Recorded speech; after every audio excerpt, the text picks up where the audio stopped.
The underground trains never stop operating in 2124. Long silver carriages that travel through tunnels at an unimaginable speed are all they have. No drivers, guards, or ticket checker. They have people's trust. They move quickly, are quiet, and clean. However, there is a whispered warning that says, don't take the last train alone in some cities. There is never a reason given. Eren didn't believe in that kind of talk. He worked late fixing electronics and often rode home on near-empty trains. But that night, he missed the second-to-last train by seconds. The final one slid in as the platform was almost empty. There was no sound when the doors opened. The inside looked normal, clean, enough light. However, he felt as though he had entered an important room when the air felt heavy. He sat in the middle of the carriage near the middle. This deep underground, his phone had no signal, which is not unusual, but the blank screen felt different tonight. The train started moving. Minutes passed. The ride was peaceful, too silent.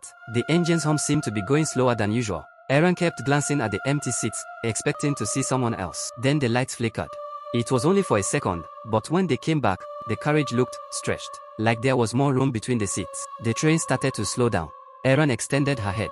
There was no station here, no sign. There is none. Outside the window, nothing but black. The speed dropped until the wheels groaned, and then the train stopped. The door slid open. He fixed his gaze on the tunnel. The darkness outside was not your typical darkness. Rather, it appeared to be thick and capable of swallowing anything that entered it. He didn't see anything at first. Then a movement occurred. It stepped in. Tall, far taller than any person, its head almost brushed the ceiling. Limbs that are thin and stretched out. Smooth, pale skin like clay before it shaped. A face with only a thin, straight mouth and no eyes or nose. It walked slowly down the aisle and sat across from him. The air became colder. Eren's chest contracted. After that, its skin began to sway. The cheekbones grew. A nose formed, eyelids, lips. His own face was completed when the features became more pressed together. It smiled at him. It also said, in his own voice, you shouldn't be here. Faster than before, the train sped forward. Eren continued to focus on the object in front of him, but then another sound came from behind. Footsteps, slow, heavy, dragging. He turned toward the door to the carriage. A tall, thin shadow with a slight head tilt stood out against the fogged glass. Another one. Once more, the lights flickered. The copy of Eren was gone when they returned, but the breathing, slow, close, was right behind his ear. The train sped into the next station with a screech. The door slid open. People saw Eren step off. He moved slowly. He shook his head. He smiled too wide. His eyes didn't blink. Mara, Eren's neighbor, made an odd discovery the following morning. He was standing outside his apartment in the hallway, just standing. He did not unlock his door. No movement. His head tilted, watching her. He gave her a fake smile when she asked him how he was doing. It was too perfect, like someone had practiced it in a mirror and never quite got it right. Other things were noticed at work. He did not immediately respond to questions. He stared at people for too long, and when someone joked about him looking tired, he tilted his head and said, I don't get tired anymore. Mara heard noises through the wall that night. Gentle tapping, then a dragging sound. Then, more than one voice. The laughter of one of them sounded like hers. She unlocked the door. The crack in Eren's door was just visible. He was there, but he wasn't alone. 3 other figures stood in his living room. Except for one, his face was on all of them. The 4th one looked exactly like her. They moved in her direction. Every head tilted. Every smile grew wider. They also said, you shouldn't be here, in unison and perfect pitch. Mara didn't sleep because the door slammed. She kept her ear to the wall, listening. Sometimes she heard footsteps in his apartment. Sometimes faint voices. But not all of them sounded like Eren anymore. His apartment was empty by morning. Or at least it appeared to be empty. The curtains were drawn tight. Every mirror was covered.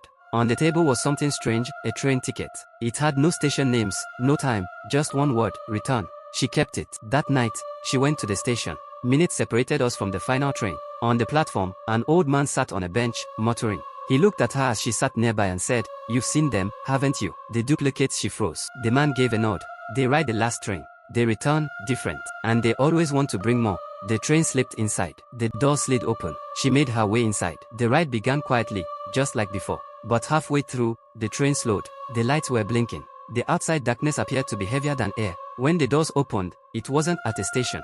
It was in a tunnel that was wider than necessary and had walls that seemed to breathe. Tall and thin shadows moved around the edges, their heads tilted and their smiles spreading. Eren was among them in the very back. He claimed, you returned. The tall people got closer, some of them growing her face. The doors began to close, but one of them whispered, not in her voice, not in Eren's, but in everyone's voice at once, you won't leave alone. The doors shut with a hiss. The train didn't move. The lights went out, turning a sickly yellow. The air smelled of something alive and was warm and damp. Eren stepped forward. His skin reacted like water when seen close up. His smile remained constant. He said, come, they want you to see. The tall shapes opened a path. The walls pulsed like a heartbeat. Dozens of inside faces, some familiar, some unknown, all unblinking, pushed against the surface. A still, black pool was at the end of the tunnel. The figures whispered about it, and the water shook. Her face began to form as a pale, featureless form emerged from it. Perfectly.